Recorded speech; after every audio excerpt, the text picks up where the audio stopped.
રાજકોટના જંગલેશ્વર વિસ્તારમાં ડિમોલેશનને લઈ તંત્ર સજ્જ થયું છે. 1500 પોલીસ, મનપાનો 1200થી વધુનો સ્ટાફ, 7 ફાયરની ટીમ અને PGVCLની અલગ અલગ ટીમો ખડેપગે જોવા મળી રહી છે. સમગ્ર જંગલેશ્વર વિસ્તારમાં ફૂટ પેટ્રોલિંગ કરવામાં આવ્યું.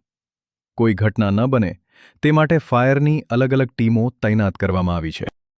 જંગલેશ્વરનો રહેવાસી છું. મારું મકાન જાય છે. અમે બે વિકલાંગ છીએ. હું મારી જિંદગી આખી મજૂરી કરીને મેં મારું મકાન બનાવ્યું છે, તોય પણ મારું મકાન પડી જાય છે.